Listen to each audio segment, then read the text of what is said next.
Hey, welcome back guys. This is Tyler with Orion's Tactical, and today I'm very excited to announce that we have a new gun to do a review on the channel.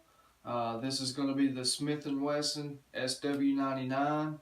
But before we get into the review, I wanted to give a big shout out to my brother Donnie Anderson.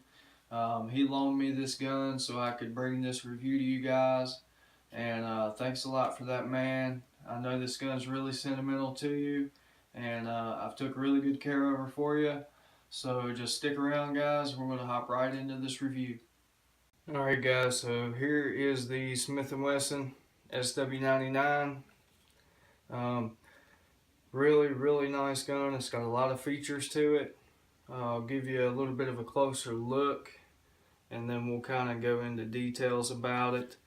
And I will go ahead and show you guys there is an empty mag inside, and there is an empty chamber inside, nothing in there. Whenever you safety check your guns, you want to look down, you want to put your finger in there, and you always want to look for an empty chamber. You don't want to look for brass, you want to look for an empty chamber.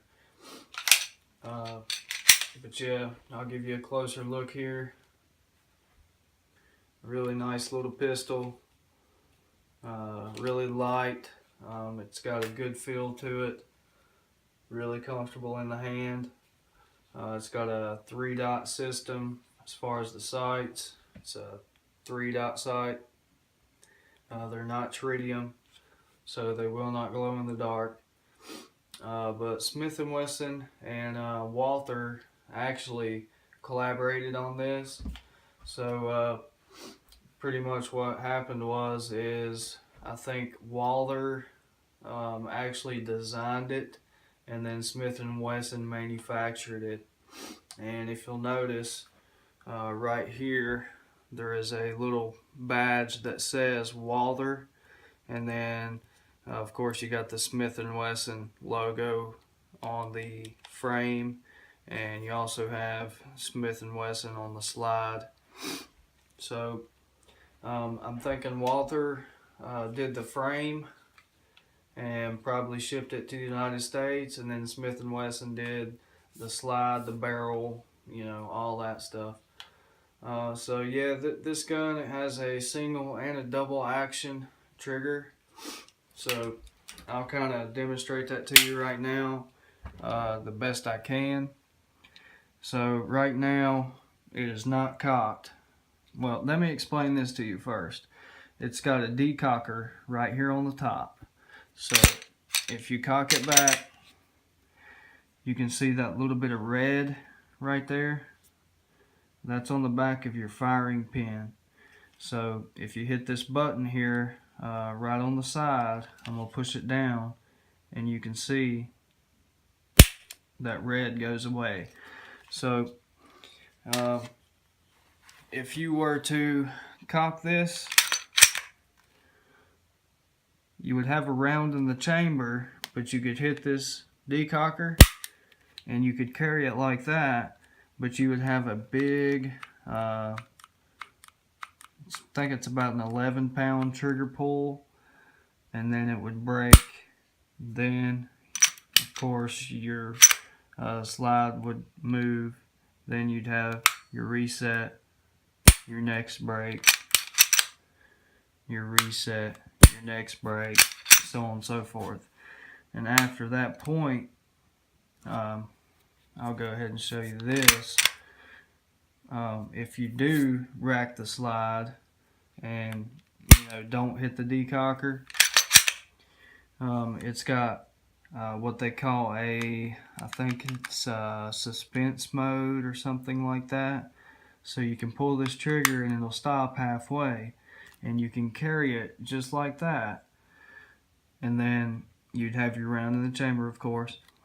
So you've got it in your suspense mode. If something happened, you need to draw your gun, you would have that much take up, and then you break. And it's a lot lighter of a pull.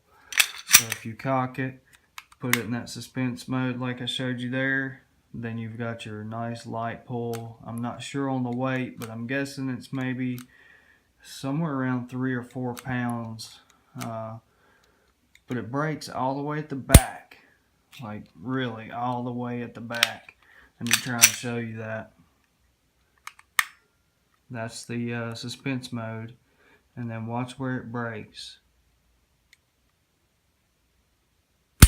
All the way to the back. And then here's your reset. So it's a really short reset, and then of course this is your 11-pound draw, and it's straight 11 pounds all the way back, but it doesn't break quite as far back. It breaks right there.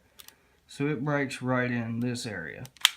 So it's got a double or a single action trigger to it. It's got the decocker like I showed you. So if you racked it back, had one live in the tube, and you wanted to hit that decocker and carry it like that, that way you would know that it's not going to go off unless you pull the trigger, really heavy trigger. You can do that, or you can cock it, put it in that suspense mode or whatever they call it, which is probably how I would carry it. I would carry it like that, and then if something happened you needed it, you bring it out and then you're good to go. So that's really cool. Striker fired polymer frame, and it's got an ambidextrous mag release on it. So your mag release is actually a paddle, and it's located right here on either side of the trigger guard. So in order to drop your magazine, you hit this little paddle right here and your magazine falls free. For me, I'll go ahead and show you from this angle. For me, if I was empty, I would probably bring this finger up like that, because normally when I'm empty, I curl into my workspace, drop my mag, reinsert it, rack. So I think using my middle finger, keeping this finger here and using my middle finger, I'm not sure if you can see it, but I think that's a quick option instead of having to completely break your grip all the way over, because it's really hard to reach. From this side, you would have to break the gun, you'd have to break your grip completely over to hit that. So I like doing it, keeping my firing grip and just using my middle finger here to activate the mag release. Also, right here, this is your slide release lever. It's got an empty mag in it, so I'll go ahead and take the mag out, show you how that works. But you just push down on it and your slide goes forward. I'll take the mag out, you rack it back, you push your lever up, and that's what locks your slide to the rear. And then if you want to drop your slide, you just drop that button and it goes forward. Really nice little gun, really comfortable, fits really well in your hand. I actually think there are 3 different back straps that you can put on this. I'm not sure if he had the back straps with the gun or not, but I do believe there are back straps with it. And the thing with this magazine, you see here it says 5, 10, and I think this particular, I don't know if the gun came with this magazine, but I'm guessing it did. But I'm thinking it was during that gun ban era. So I think this is a plug because it only allows for 10 rounds. And that's a really good size, about the same size as a 15-round Glock magazine. So I think that this gun is capable of holding 16 rounds, 15 plus 1, without that plug. So yeah, it just holds 10 right now, but I'm pretty sure it'll hold a 15-round mag. Just for a comparison, I brought my Glock 19 out just for size comparison here. I wanted to show you guys. Very similar in size. The slide length is almost identical from barrel to the very end of the slide. It is very identical. Honestly, from every angle, even the grip length on it, as you can see there, the grip length is very similar. So it's about the size of a Glock 19. Everybody usually uses a Glock 19 for a size comparison because a Glock 19 is so popular. So that's a good gun to bring out to compare a size. And this gun right here is pretty much the exact same size as a Glock 19. I'm going to go ahead and show you guys how to break this gun down. The first thing you're going to need to do always before you do anything like this, drop your magazine, and then you want to do a safety check. Always look for that empty chamber. Don't look for brass, look for an empty chamber. Visually inspect, be safe. You know, just practice good safety rules, guys. Know those gun safety rules or gun life rules, and as long as you follow those, you should have no problems. But what you want to do is you want to hit that decock button, and it's pretty much from here on, it's just like a Glock. You take it, you pull slightly back, and then these two little ridged parts, you see how it's kind of got the ridges right there. You pull down on those, and then you push forward. Your slide comes right off, and then it's pretty much just your recoil spring. You take your recoil spring out, and your barrel comes right out,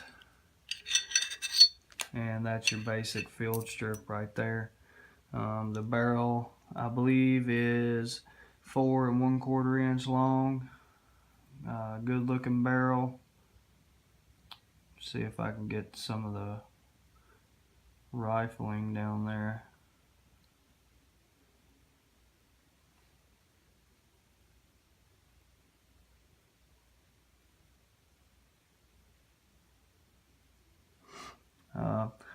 Polish the feed ramp, so the feed ramp be nice and slick.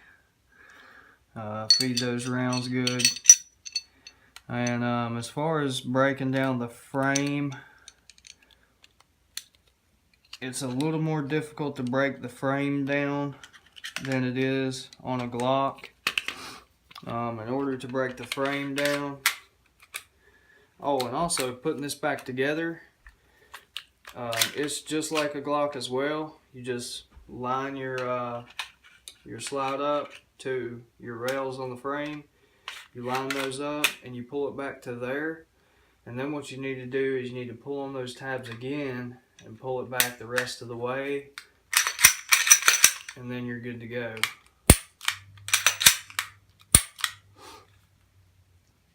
So yeah, just remember that.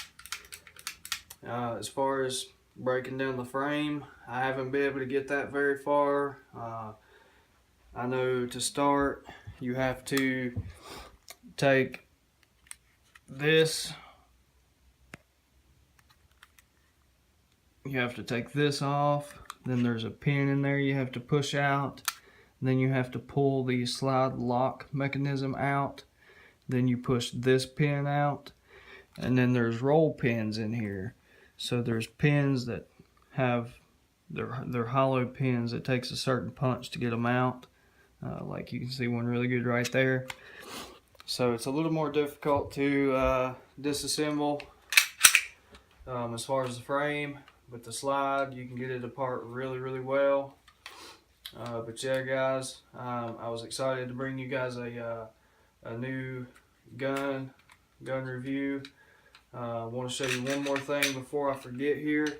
There's also another loaded chamber indicator, and it has to do with your extractor right here. I'm going to try to pull back on it, and you see that little bit of red that shows? Whenever you have a round in the chamber, you can look right there and you see that red, and that is another loaded chamber indicator. So yeah guys, Smith & Wesson SW99, very similar to the P99 Walther. Basically the same gun, just different, little bit of a different cosmetic stuff, and that's about it. But I'll give you guys a closer look at it here. Got the forward cocking serrations I really like. 3-dot system there for your sights.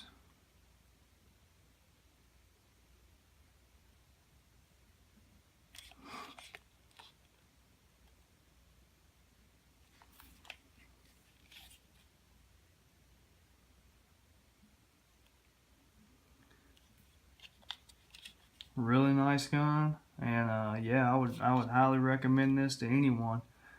It's very well built. Feels really solid, really sturdy in your hand. Doesn't have much rattle to it. So yeah guys, really nice gun.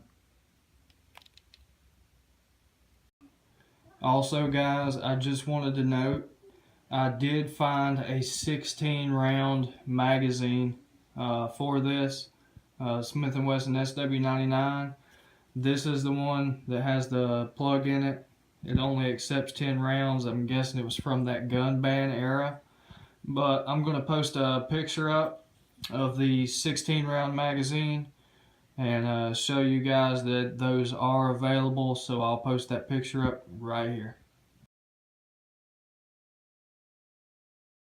Alright guys, so that pretty much wraps it up on this Smith & Wesson SW99. I hope you guys liked the video. If you do, go hit that like button, share it, leave me any comments or any questions. It really helps the channel out a lot. And if any of you guys are new here, go subscribe to the channel. There's lots of great stuff coming, so hop on board and experience that with us. Also, there will be a part 2 video for this firearm. Whenever I return this back to Donnie, the owner, me and him are going to get out, do some shooting, do a little recording of it in action. And yeah guys, so stay tuned for that. And this is Tyler with Orion's Tactical. So until the next one, you guys take it easy.